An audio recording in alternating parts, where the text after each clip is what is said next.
Bom dia, estamos com a nossa nova convidada, Laura. Iremos debater aqui a participação dos LGBTs na política do Brasil. Não só LGBTs. LGBTQI+, e também as minorias ao todo, mulheres, LGBTQI+, e as minorias em geral. E para isso, vou começar com uma pergunta. O que você acha de não ter nenhum presidente do Brasil que seja da participação dos LGBTs? Assim? De qualidade. Primeiramente, bom dia. A gente percebe que as pessoas do público de LGBTQIA+, não têm as mesmas oportunidades que as outras pessoas. Visto isso, nas escolas, muitas pessoas deixam de terminar os seus estudos, fazer uma graduação por conta do grande preconceito que sofre no período escolar. E aí eles também veem, isso se estende aos cargos políticos, então eles deixam de entrar em certas representações políticas por conta desse espaço que não tem.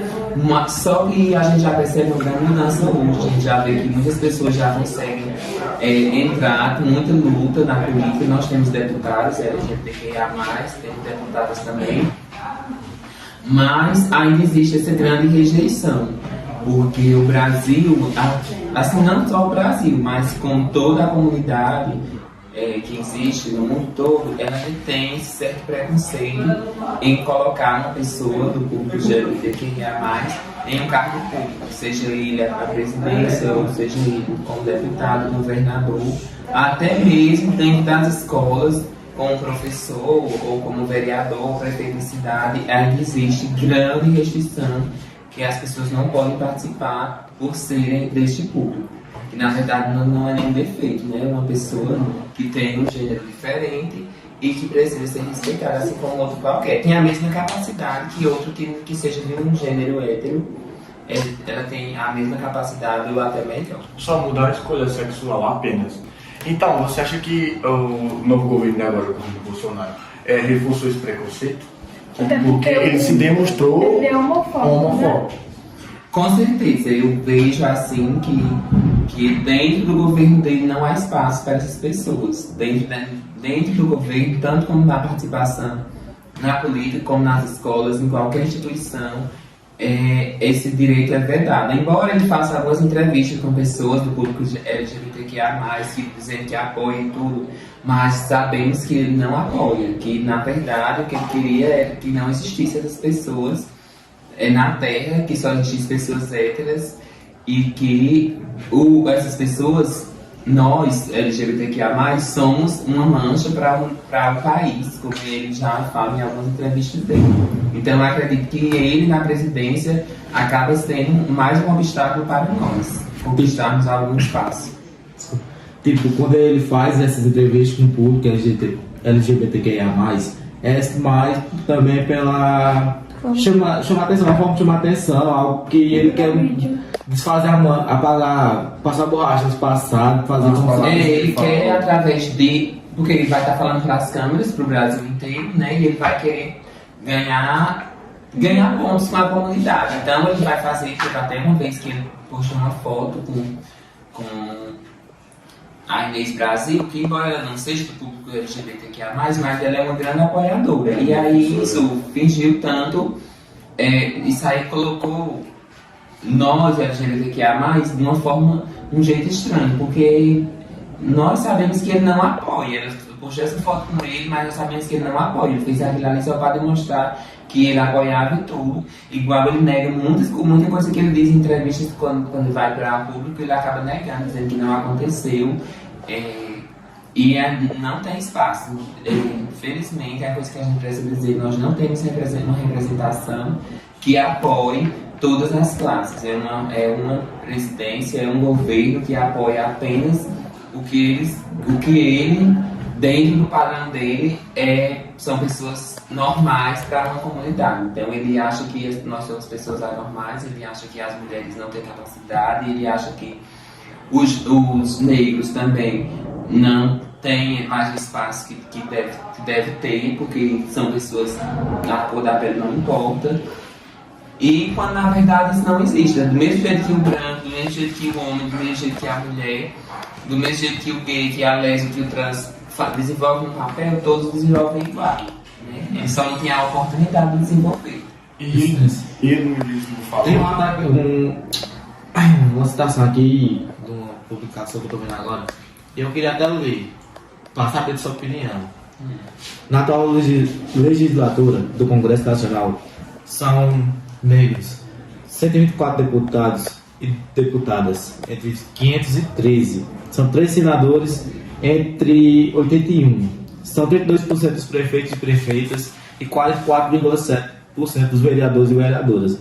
Assim, você acha que tem alguma coisa por parte da população, ainda uma parte racista que não quer um negro representando, tanto ser vereador, prefeito, ou até Em presidente? geral, Até porque o presidente mesmo, nunca o Brasil teve um. Eu não me lembro. Eu também não me lembro. Sim, realmente existe. E o Brasil é o país mais preconceituoso que existe na questão do racismo, na questão da homofobia e na questão do feminicídio. A gente sabe que o Brasil está aí ocupando as primeiras posições, infelizmente, né? Porque não é uma coisa boa para a imagem do país ter esses números tão altíssimos nesse quesito. E aí as pessoas, assim, a sociedade é altamente preconceituosa. O pessoal acha que as mulheres não são capazes de assumir determinados cargos, que as mulheres não conseguem resolver algum problema que a sociedade tenha, acreditam que a cor da pele ainda é importante, quando na verdade não é, e por conta de padrões criados antigamente, né? Criaram esses padrões que tinha que ser uma pessoa branca, que tinha que ser uma pessoa que fosse realmente hétera. Então, através desses padrões, ainda vem refletir até hoje. Só que nós estamos no século XXI e eu acredito que não tem mais espaço para esse tipo de pessoas, né? Essas pessoas que têm essa cabeça fechada ainda de acreditar que só uma pessoa branca ou só um homem pode assumir determinados cargos públicos, essa pessoa acaba ficando sem espaço no meio que nós vivemos hoje. Nós vivemos um meio hoje aberto em que as pessoas têm livre espontaneidade para serem o que elas quiserem. Mas sim, a sociedade ainda é uma grande culpada do preconceito ainda existir. Um exemplo de uma pessoa que defendeu muito a parte dos LGBTs na política, LGBTQI+, na política, foi a Marielle. E olha o que aconteceu com ela, ou seja, eles estão meio de oprimir. Ela era lésbica, não tinha namorada, era casada na verdade. Ela defendeu muito. Muitos dizem que a morte dela foi causada até por outros vereadores do Rio de Janeiro. Foi. A gente era uma grande promessa assim, para o Brasil, poderia mudar a vida de muitas pessoas, poderia oportunizar a vida das pessoas, do público LGBTQIA+, mas como eu já falei, a sociedade é assim. Desde antigamente ela é assim, ela procura um meio de privar, de retirar, de excluir essas coisas que vão buscar tornar melhorias para o meio geral. Vivemos nessa sociedade ainda de camadas, que as pessoas mais ricas, mais brancas, mais bonitas, héteras estão ao topo e as outras são vistas como pessoas que não valem nada, como pessoas que não têm capacidade de assumir nada. Eles tiveram que criar barreiras para quando na verdade a maior criatividade, tanto artística como qualquer outra função, está dentro do público LGBTQIA+. Falando de mulher como representante, nós temos 2 exemplos. Eu queria saber a opinião, sim, separado. Qual a opinião de você? Vou dizer aqui. Dilma Rousseff, primeira presidenta brasileira, e Isolda Castro, que assumiu agora a governança do Ceará. Falando da presidenta Dilma, ela tinha uma boa vontade de administrar o Brasil, ela estava tendo grandes desempenhos, mas ela trabalhou sob pressão. E ela, desde o início do governo dela, que ela começou a trabalhar sob pressão, e todos nós sabemos que em uma pressão você não consegue resolver quase nada.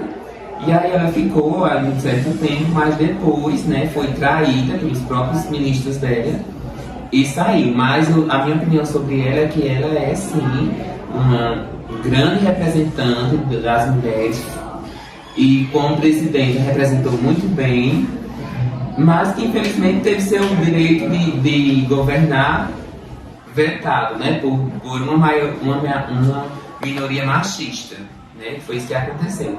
Já a nossa governadora, essa que vai se candidatar, né, a senhora governadora do estado, se tratando de educação, que é o veículo do trabalho, acredito que ela é altamente preparada para isso e que é uma esperança, né? Um meio que a gente vê de melhorar ainda mais a participação das mulheres, tanto na política como em qualquer outro meio que elas assim queiram participar. E segundo Camila, ela é uma das melhores educadoras que conheceu depois. E mesmo que ela não assuma a governança, ela também é cotada também para assumir o Ministério da Educação, né? Bem como você falou, é uma ótima educadora. Porque o que a gente viu é que as pessoas que assumiram o Ministério da Educação eram pessoas que não tinham ética, vamos falar assim de ética, porque foram pessoas que alguns não tinham entendimento sobre o que é a educação no Brasil. Outros passaram a tentar burlar a seleção para ser ministro de Educação, colocando títulos a quais eles não tinham. Então, daí você já percebe que eram pessoas que não tinham preparação para assumir o Ministério da Educação, que é um ministério tão necessitado assim, de uma atenção maior, que precisa assim, ter mais atenção, precisa de mais investimento, precisa ser uma coisa bem feita para que assim possa continuar formando pessoas capazes. Eu acredito que o investimento maior de uma cidade, de um município, de uma comunidade tem que ser na educação. Quando nós temos pessoas educadas, nós temos um desenvolvimento maior. E a educação não se resume só à sala de aula e professor, ela se resume amplamente. E os valores que são trabalhados dentro das escolas hoje, principalmente aqui no meio mesmo do trabalho nas escolas, a gente vê que são trabalhados grandes valores, que não é só quadro e data show e aluno, né? Eles trabalham o lado pessoal do aluno, trabalham o meio, preparam o aluno para o meio que ele vai conviver, provando para ele que não existe diferenças em pessoas, categorias de pessoas, que sejam A, B ou C. Todos têm a mesma capacidade e têm os mesmos direitos. Voltando ao assunto da Lula, eu quero expressar minha opinião aqui. Eu acho que ela era extremamente despreparada. Eu respeito sua opinião, mas eu acho que ela é extremamente despreparada. É uma pessoa que se inicia entender de economia, fez o que fez com o nosso país. Mas assim, eu acho que ela inspirou bastante as mulheres por o fato dela ser a primeira presidente do Brasil. Mas pelo fato dela ter desgraçado com o Brasil, já estava desgraçada, ela acabou de desgraçar mais ainda. Mas eu acho que ela representou bastante as mulheres. Mas isso por meio dela ter, digamos que ter fudido a economia do país, desculpa pela palavra, eu acho que meio que cria um tabu na mente das pessoas que todas as mulheres seriam iguais, mas não, eu acho que vai mudando vai da ética da pessoa, do caráter, não independente de ser uma mulher que independente de ser qualquer um. E é isso.